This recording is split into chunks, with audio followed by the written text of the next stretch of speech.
Sir ভাঙতি নাই তো sir, আপনার এক খালি কলা লইয়া যান। ওই মেয়ে, ওই 40 টাকা আগে দাও, না হলে তোমার কলা তুমি রেখে দাও, রাখো। না না ভাই, আজ এমনিতে বেচা কিনে হয় নাই, আপনি কলাটি নেন, আমি 100টা ভাঙতি করে আনতেছি। আরিফ ল্যাম্প স্ট্যান্ড হাতে নিয়ে ভাঙতি আনতে যাওয়া শুরু করলো। মনির সাহেব সচোখে দেখে অবাক হয়ে গেল। ব্যবসার অবস্থা ভালো না ভাই, আমার করে টাকা দেন ভাই।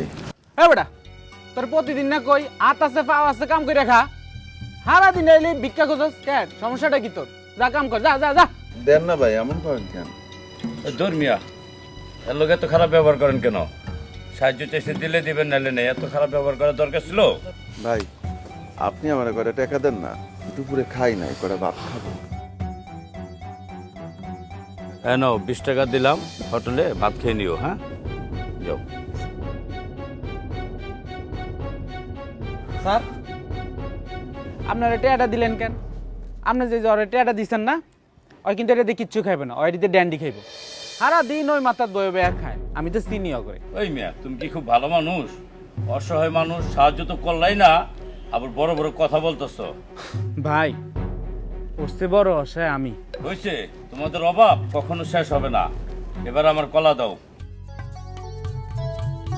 নেন স্যার।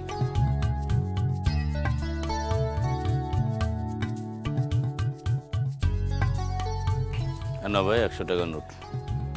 স্যার, 40টা তো খুচরা নাই, ভ্যানেতে বেচা কিনে হয় না, আপনি যাত্রা করছি 40টাতে আরেকদিনে লয়ে যান। দৌড় মিয়া, আমার কি সময় আছে? আমার 40 টাকা আগে দাও। স্যার ভাঙতি নাই তো স্যার, আপনার এক খালি কলা লইয়া যান। ওই মিয়া, ওই 40 টাকা আগে দাও, না হলে তোমার কলা তুমি রেখে দাও, রাখো। না না ভাই, আজ এমনিতে বেচা কিনে হয় নাই, আপনি কলাটি নেন, আমি 100টা ভাঙতি করে আনতেছি। আরিফ ল্যাম্প স্ট্যান্ড হাতে নিয়ে ভাঙতি আনতে যাওয়া শুরু করলো। মনির সাহেব সচোখে দেখে অবাক হয়ে গেল।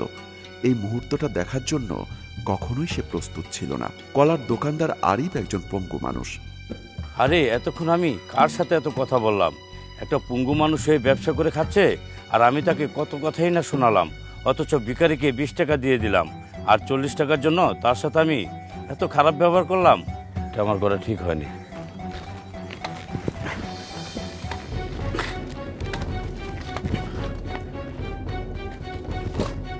আরিফ টাকা ভাঙতি করে এনে ঠিক আছে, মনির সাহেবকে 40 টাকা আপনি ফিরিয়ে 40 দিতে টাকা। লাগলো। ভাই, আমার টাকা লাগবে না, এই টাকা তুমি রেখে দাও। মনির সাহেব আরো 500 টাকা বের করে আরিফকে দিয়ে বলল, হেন, এই 500 টাকা রাখো তুমি। কেন স্যার, আমি আপনার 500 টাকা কেন নিব? আমার তো কলার মূল্য 60 টাকা হয়েছে, আমি আমার 60 টাকা বুঝে পাইছি। ভাই, তুমি অচল মানুষ হয়েও একটা ব্যবসা করে খাচ্ছ, আর আমি না জেনে তোমার কত কথা শুনেছি। আমাকে তুমি ক্ষমা করে দাও ভাই, আমি খুশি হয়ে তোমাকে 500 টাকা দিচ্ছি। ভাইজান, আমি যদি সেটাই করতাম তাহলে রাস্তায় যায় ওই প্রোডার মতো ভিক্ষা করতাম, এই ব্যবসা নিয়ে বইতাম না। আপনি আমার মানবতা দেখাইছেন, আমি অনেক খুশি হয়েছি। তা ভাইজান, আমার কলাটা যদি আমি 40 টাকা করে বেচতাম, আমার 20টা টাকা লাভ হইত। আর আপনি যেহেতু এতই বলছেন, তাহলে আপনি আমার ওই লাভের 20টা টাকা দেন, এতে আমি খুশি। মনির সাহেব আরিফের কথা শুনে খুবই অবাক হয়ে গেল। এত সৎ মানুষ এখনো আছে। আমি আমার স্যার লাভের 20টা টাকা রাখলাম স্যার, এই আপনার 20 টাকা।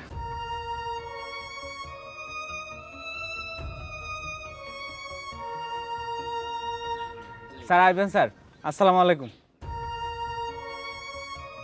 পৃথিবীটা বড়ই অদ্ভুত। এরকম মানুষ দেখলে মন থেকে আসলেই অনেক দোয়া চলে আসে। কখনোই এদের সাথে দরদাম করে জিনিস কিনবো না। এখন থেকে তারা যে দাম চাইবে সেটাই দিব, পারলে আরো বেশি দিব। নিজের সামর্থ্যের জায়গা থেকে যতটুকু পারি সহযোগিতা করব। রাস্তাঘাটে এমন মানুষকেই সাহায্য করুন যারা নিরীহ, অনেক অসহায়। কখনোই ক্ষমতা এবং টাকার গরমে অসহায় মানুষগুলোর সাথে খারাপ ব্যবহার করবেন না, কারণ এই মানুষগুলো সব সময় পরিশ্রম করে জীবিকা নির্বাহ করে।